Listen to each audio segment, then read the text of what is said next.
Salut tout le monde. Donc aujourd'hui on va faire un petit tuto comment on tourne son cheval et pourquoi d'ailleurs aussi au passage. Et donc je vais commencer par vous présenter déjà le matériel qu'il faut. Donc pour tondre son cheval, tout logiquement il faut une tondeuse. Donc une grosse tondeuse, ça ressemble à ça, il y a plein de marques différentes. Il y en a sur batterie, il y en a sur secteur. Donc voilà, donc dans tous les cas il va vous falloir une tondeuse. La chose qui va avec, qui est assez logique, c'est qu'il va vous falloir aussi une rallonge. Parce que votre cheval va bouger, parce que vous avez besoin quand même de longueur, c'est pas avec la longueur du fil que vous allez pouvoir faire quelque chose. Voilà, donc si c'est une tonte pas intégrale, vous aurez besoin que de ces choses-là. Quand je dis tonte pas intégrale, c'est-à-dire quand on laisse la tête, qu'on fait juste les tontes de chasse, ou quand on laisse les pieds, enfin les pattes, les membres, le passage de selle, tout ça, voilà. Donc on a besoin que de ça. Si après vous partez sur une tonte intégrale, il faudra rajouter aussi ces petites tondeuses, donc c'est ce qu'on appelle des tondeuses de finition. Ça permet de faire toute la partie tête plus précisément, ça fait moins de bruit, c'est directement sur batterie, donc voilà, c'est vachement mieux pour tous les petits passages un peu délicats.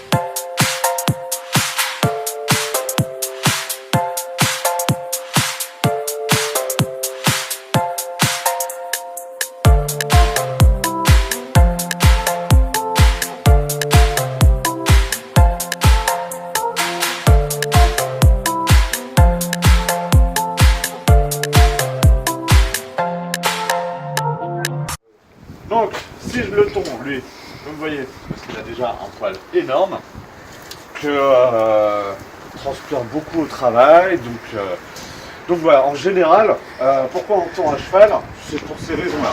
Déjà d'une, parce que ça leur permet de pouvoir travailler sans transpirer, c'est quand même pas mal, puis en même temps, ça permet quand même il y a des petits trucs qui sont quand même cool, il y a moins de boue. Les couvertures, ça évite d'avoir de la boue partout, c'est quand même pas mal. Et petit truc utile que je vous pensais, mettez pas votre plus beau licol avec de la moumoute quand vous tondez. C'est bête, mais sinon vous allez vous retrouver avec des poils partout dedans, c'est quand même pas cool. Vous prenez votre licol le plus moche, qui sert le moins, avec pareil la longe qui sert le moins, parce que l'air de rien, on en fout partout. Pareil pour vos pantalons, tout ça, vous prenez tout ce qui craint pas. On commence par ça, hein. La rallonge.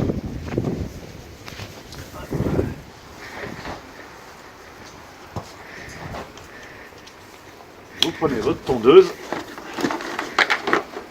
Hop.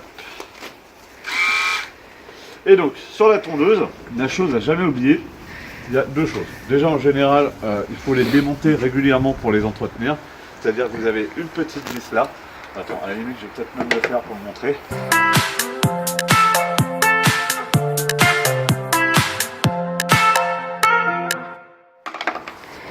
Et donc vous avez les deux peignes. Donc en général, il faut mettre un petit coup de brosse. Généralement, c'est vendu avec. Hein. Vous n'avez pas à vous embêter. Voilà, mais comme ça, vous mettez un bon coup de brosse. C'est quand même assez important de les nettoyer régulièrement. Ça prend beaucoup de poussière, ça prend beaucoup de poils. Surtout quand vous voyez l'épaisseur des poils du mien. C'est vraiment un boulot à faire à chaque fois. Voilà.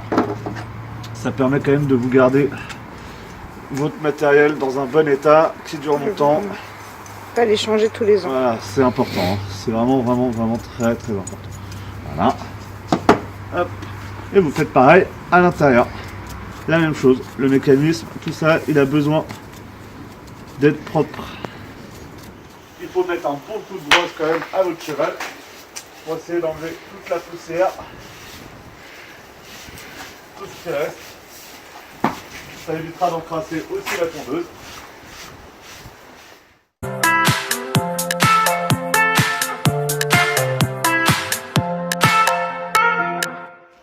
Donc ensuite, chose importante, vous avez de l'huile, toujours avec votre tondeuse. Donc avant de commencer à tondre, déjà vous mettez de l'huile partout, c'est-à-dire sur les peignes, comme ça, et dans les petits trous qu'il y a donc un au-dessus, un derrière, et il y en a un de chaque côté. Voilà. Vous n'hésitez pas, hein, parce que c'est ce qui va permettre à la tondeuse de ne pas chauffer. Donc c'est très important. En général, quand on fait des pauses tous les quarts d'heure. Tous les quarts d'heure, c'est pas trop mal. Ça permet quand même voilà, à la tondeuse de refroidir correctement. Tout ça, Ça évite tout les ça. surchauffes. Voilà. Quand vous tondez votre cheval aussi, chose importante avant de le tondre, vérifiez déjà qu'il soit désensibilisé. C'est-à-dire vérifier déjà qu'il tolère le bruit, qu'il tolère les vibrations. Sinon déjà vous allez avoir un beau travail en amont à faire, avec pas mal de patience, parce que ça peut être long chez certains chevaux. Et donc vous avez aussi des petits trucs qu'on avait déjà lu, qu'on avait déjà vu. Vous pouvez prendre des brosses à dents électriques. Ça a quand même à peu près la même vibration, en un petit peu moins, mais et puis le bruit est assez similaire, donc déjà il faudra passer par cette étape-là, forcément. Ne pas hésiter aussi à aller vérifier que ça soit toléré au niveau des oreilles, Voilà, de la ça tête. se donne un peu plus Parce que sensible. voilà, comme ça vous aurez peut-être besoin de faire une tonte adaptée par rapport à ça. Après voilà, et il faut savoir aussi qu'il y a plein de tontes différentes. Il y a des tontes donc semi-intégrales, où vous laissez juste les pieds, la tête. En général, on coupe à peu près les oreilles et au niveau de la gainages, jugulaire. Voilà. Donc on fait à peu près ça. Vous avez aussi ce qu'on appelle les tontes de chasse, qui sont assez faciles et assez rapides. En gros, vous gardez le garrot, vous partez ici et vous faites directement ça avec un petit tour dégrassé pour que ça soit quand même plus joli. Et directement, vous faites un pic derrière. Donc ça se fait assez bien dans les clubs équestres et tout ça. Ça nous permet de gagner beaucoup de temps. Parce que les tontes complètes, quand on a des chevaux qui font tous 1m70, ça prend quand même entre 2 et 3 heures, même avec le cheval le plus gentil. On allume sa tondeuse, on prend toujours à rebrousse-poil. Ça, c'est la logique. Voilà. Toujours bien à plat. Voilà. Faut appuyer, mais pas trop. Voilà. C'est vraiment, faut trouver le juste milieu, c'est un dosage. Voilà. Et donc, vous y allez. Donc, voilà, de temps en temps vous avez ça, les petites contractions de muscles. Donc c'est là où il faut faire aussi attention, parce que quand il se contracte, s'il se contracte vraiment beaucoup, ça s'entend plus, voilà. Lui par exemple, c'est pas un cheval hyper maigre, ça peut arriver que ça coince, donc essayez de faire attention de rester dans des mouvements fluides, et quand vous voyez que ça fait ça, n'appuyez pas. Limite, c'est même l'inverse. Voilà, essayez d'appuyer le moins possible pour faire ça. Ensuite, il y a aussi des zones. Donc là, par exemple, vous savez qu'ici, ça va être un peu compliqué. Donc soit vous prenez la peau et vous tirez, soit vous prenez le pied, qui va vous permettre aussi d'avoir des endroits un petit peu plus accessibles que vous n'avez pas. Et voilà, mais le but, c'est d'avoir toujours la peau bien tendue. Si la peau n'est pas tendue, vous risquez de... C'est à ce moment-là que vous risquez de les couper. Donc voilà, ça fait un quart d'heure. Donc on arrête. Pareil. On met un petit coup de peigne, de brosse pour enlever un peu le surplus de poils qu'il y a dessus. Parce que comme vous voyez, avec l'huile, ça colle en plus un petit peu. Donc il ne faut pas hésiter. En plus, vu qu'il y a toujours un petit peu de poussière, ça permet aussi de la dépoussiérer. Voilà, donc là, vous laissez refroidir un petit peu. Donc j'ai envie de dire, ça dépend aussi selon la température qu'il fait, parce que là, elle n'est pas extrêmement chaude encore. Donc là, je vais laisser par exemple à peu près 5 minutes. Qui doit être suffisant, et à chaque fois que vous faites une pause, très important, vous remettez de l'huile. Donc pareil, la même chose, les trous, les 4 trous, et sur les peils, exactement pareil. Voilà, donc c'est l'heure d'aller faire un petit café. Hein. Okay. Pour les demi-tontes, comme j'ai expliqué, en général on s'arrête, et on suit le muscle, on essaye de dessiner à peu près le muscle de la jambe. Donc, en gros, ça fait ça. Voilà. Hop. En général, on fait ça. Voilà, comme ça, et on prend la pointe. D'ailleurs, la pointe est plutôt là. Et on prend la pointe. Voilà. Voilà, on essaie de dessiner ensuite à peu près comme ça. On va chercher derrière, bien sûr. Et voilà, ça ressemble à peu près à ça.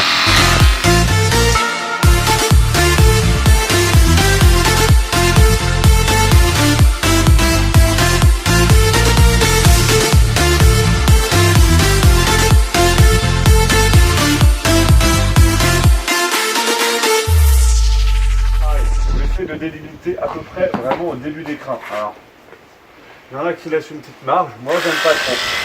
Après, il faut essayer d'être précis. Voilà, là c'est à peu près pas mal. Il faut y aller progressivement, c'est une fois de pâture. Hop, on reprend gentiment. Pour la partie arrière, c'est un petit peu différent. On essaye de remonter en général.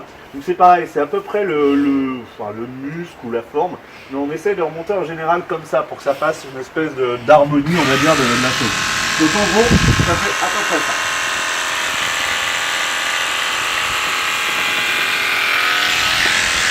Voilà, plus ou moins ça. Là c'est pareil, le bord, quand on veut récupérer, on peut aussi récupérer comme ça. Voilà. Voilà, et ça donne environ ça à peu près. Bon là c'est pas exactement droit, donc on peut récupérer un petit peu aussi ici.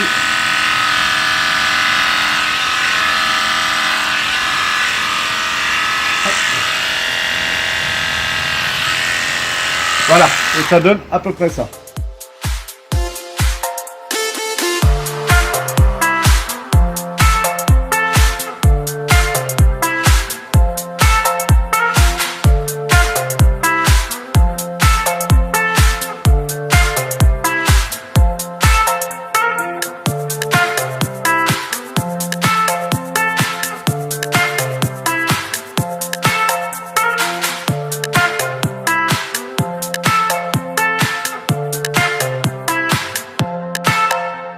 Là, je vais procéder à une demi-tête. Une demi-tête, en gros, ça va être... Ah, ça Il est ça gentil, va moi. être à peu près de traverser jusqu'à l'apophyse. Voilà, en gros, on va tracer une ligne comme ça.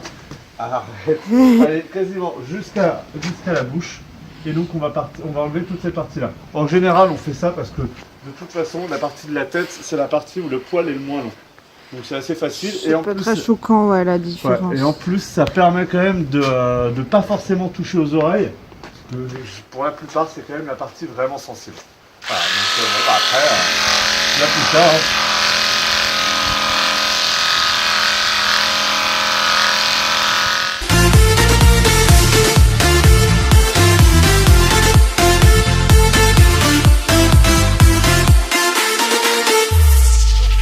Et donc, pour terminer, pour virer tous les petits poils, on met un petit coup de brosse.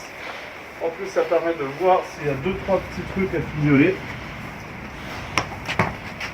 Après, c'est pareil, vous ne prenez pas la tête, ça ne sera jamais parfait.